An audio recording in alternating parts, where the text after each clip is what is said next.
a big warning from a producer of crypto markets, problems with both capital and liquidity. We'll talk about it. We're also going to talk about some important news for the Stellar XLM ecosystem, a lot of growth. We'll also talk about what the pricing is doing. People are saying, hey, we have extra money. Should we put it in BTC, altcoins, or real estate? We'll discuss about a major bank getting into crypto, XRP price action combined with, I say, plenty of bad stuff. So here's your warning.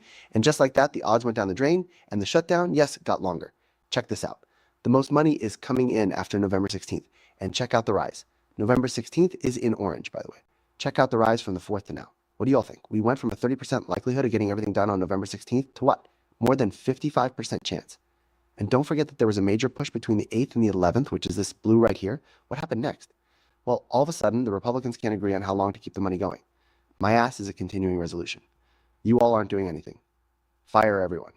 Get rid of all of them. That's what I think you should do. And that's why it's displaying red on the screen. What the earth was I thinking when I wore a green shirt? You know what's going on now. We're going to take your remarks into account. Why? I had to do something because my wife wasn't home. CD Love says, thanks for all the 100% truth, Klaus. What do you think about using iTrust Capital to store your crypto? It's not about iTrust, okay? It's not about one player in particular. You need to be able to trust these folks in storing crypto is very important. We see hack schemes and other bad things like that all the time. Tens of billions of dollars in crypto have been stolen. So do we truly know how safe iTrust Capital's crypto storage is? Are we sure that Coinbase storage is good? What about Ripple storage of crypto? We have to trust these firms unless you're a crazy engineer who can go behind the scenes and see how they do things. I think that's where a lot of money is sitting on the sidelines because they're worried. By the way, we're going to talk a lot about how the money in crypto is running out. Recycled liquidity right now? I adore the moniker Baba Ganoush. I think the Ripple employees that pay these frauds to spread the hopium that XRP is heading to 10K. 10,000 make the XRP community seem awful. So I'm waiting for my 10,000, man. Yes, I understand. This is what's going on. There's a lot of hopium out there, and it does. It makes people expect too much. I recall when they said that all the money in the world would travel on the Stellar chain peer-to-peer. That's not true, and it never has been. But that wasn't Aqua. Aqua is going to change everything. Did you see how much that costs? That's horrible, girlfriend. So a lot of the difficulties with the hopium are bad. Who is paying these people to do this? We should probably discover that out too. Just so you know, I don't get any money from these firms. No, I tell you, whether it's nice, awful, happy, or sad. Thanks. Alan McMaster is spending some time with us in Florida, my friend. Says, I'm glad you're getting back into working out. And what's more I did. I ran more than 5 miles yesterday, to be exact, 5.5. And I ran maybe 4.5 more today. Just some simple miles of hills. I might be starting to feel better. Says, don't go too far, brother. Thanks for the updates. As always. Yeah, I still don't feel great. And when I push it, I start to feel nauseous again very quickly. So, no, I'm not out of the woods yet. Map of heat. Oh no, that hurts. It is crimson. I like redheads, but I don't always like red crypto pricing. I like them every now and then when we can buy the dipperoni, but I also like the green. So I could also invert some of that. Bitcoin, terrifying times. We go above 100,000 again and then dip below and stay there for a while. The whole market is going to flip out.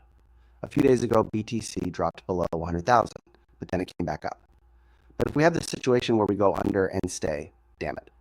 101,516 Bitcoins. The price of ETH is 3,329. ETH goes up and down. For a short-term play, I might put a lot of money into ETH here. I'm actually thinking about not holding on to that stuff and just playing it until it goes over 4,000 again.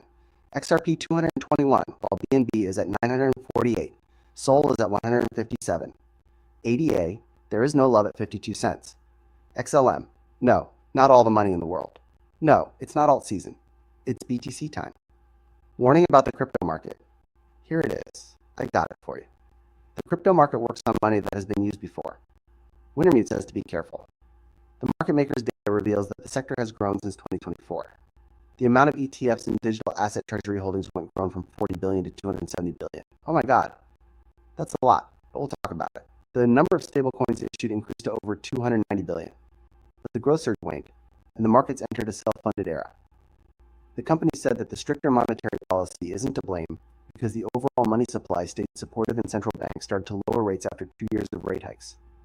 The problem comes from how liquidity is distributed, not how much is available. Because short-term rates were high and the secured overnight financing rate was high, investors chose T-bills over Bitcoin. Again, traveling to a place that is safe instead of a place that is dangerous. While growth has stopped, trading volumes have kept healthy because money has moved between cryptocurrencies without new money coming into the ecosystem.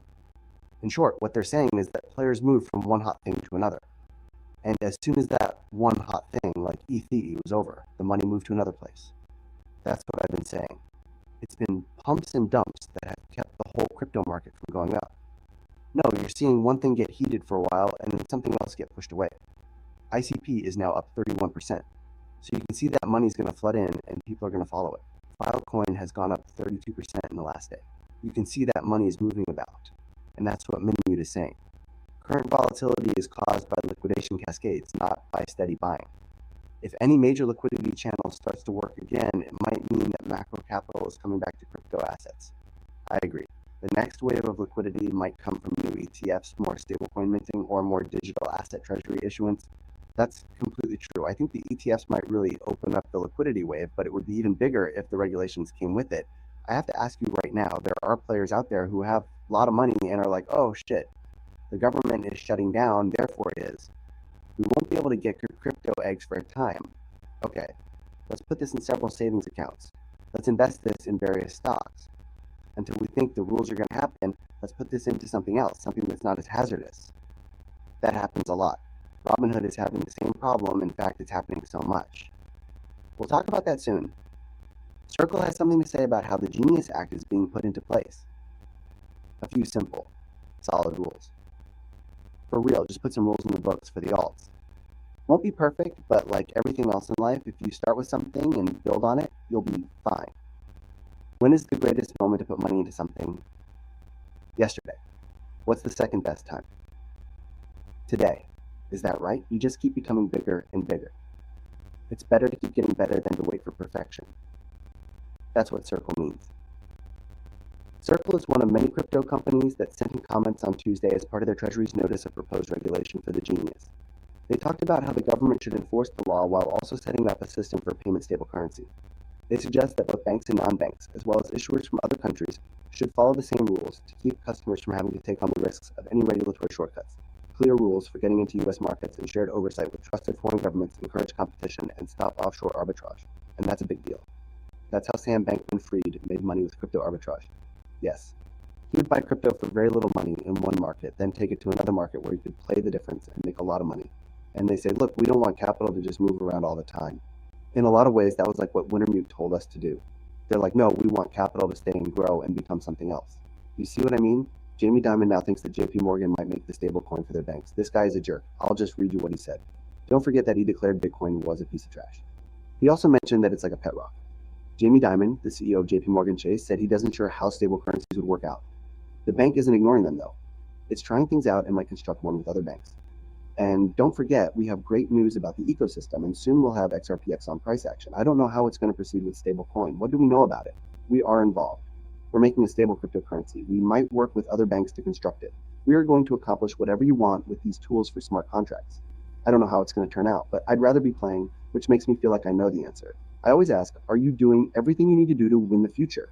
And I don't care what the budget says. Sometimes, no matter what I believe, I want you to be doing it because being smart is more essential than stating Jamie doesn't know or like it. Jamie Dimon isn't a big admirer of crypto, but if it helps his bank generate money, he'll do it. It's all about players generating money, you see.